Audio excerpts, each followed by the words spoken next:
Love. It's a word that echoes through history, art, music, and the very essence of our being. We long for it, we celebrate it, and yet we often find ourselves stumbling through its intricate dance. What if I told you that mastering love is not some mystical art, but rather a craft built on three fundamental pillars? These pillars are not about grand gestures, but the subtle, everyday ways we interact with our partners. The first pillar is insight, the ability to look inwards and understand our own emotions, triggers, and attachment needs. The second is mutuality, the art of creating a we-ness where both partners feel seen, heard, and valued. Finally, we have emotion regulation, the capacity to navigate the inevitable waves of feelings that come with being in a relationship. These pillars are not independent silos, but interconnected aspects of a thriving relationship. When one falters, the others are impacted.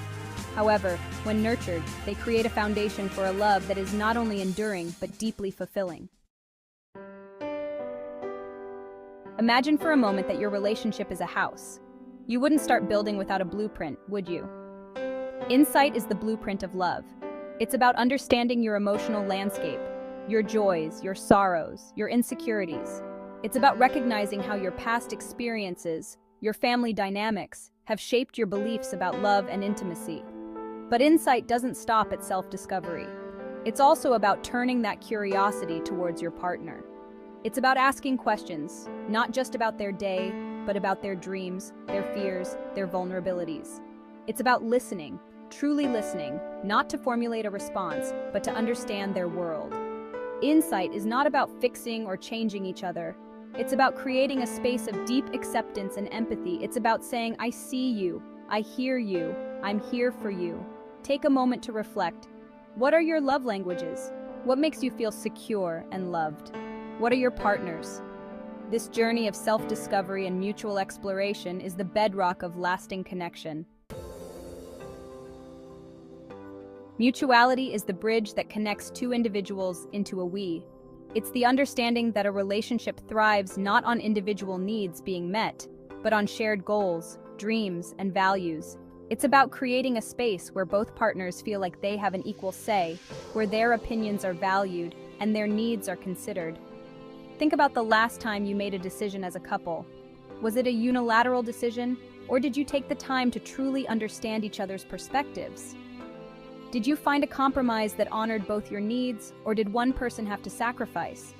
Mutuality is about recognizing that you are on the same team. It's about approaching disagreements not as battles to be won, but as opportunities to understand each other better.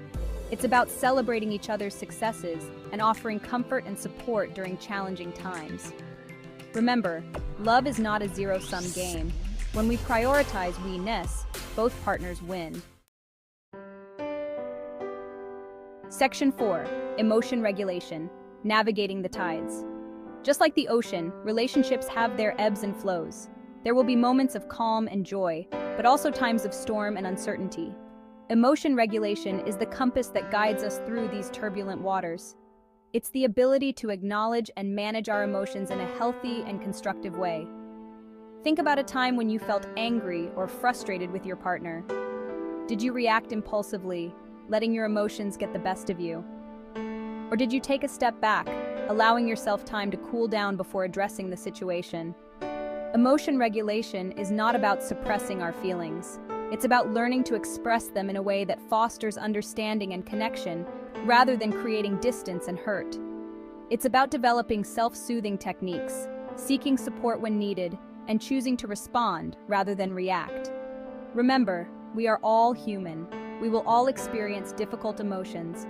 It's how we choose to navigate them that determines the health and happiness of our relationships. Section 5. From infancy to maturity, a love that evolves. The beautiful thing about these pillars of love is that they are not static concepts. They evolve and deepen as we journey through life in love. From our earliest attachments as infants, we learn about trust, security, and the joy of connection. As we navigate the world of friendships and early romances, we develop our capacity for empathy, compromise, and communication. In mature love, these skills are refined and deepened. We learn to communicate our needs more effectively, to offer support that is tailored to our partner's unique love language, and to navigate conflict with greater understanding and compassion. Just like a garden, love requires constant nurturing and attention. It requires us to be present, to be curious, and to be willing to grow alongside our partners. Section 6. Your journey towards mastering love.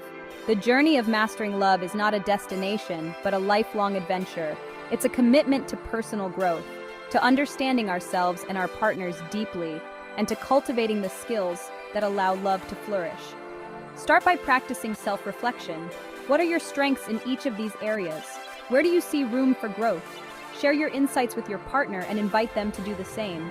Remember, vulnerability is not a weakness, but a strength that deepens connection.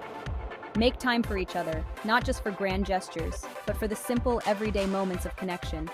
Put away your phones, turn off the TV, and truly listen to each other. Share your joys, your sorrows, your dreams, and finally be patient with yourselves and each other. Mastering love is a process, not a destination. There will be ups and downs,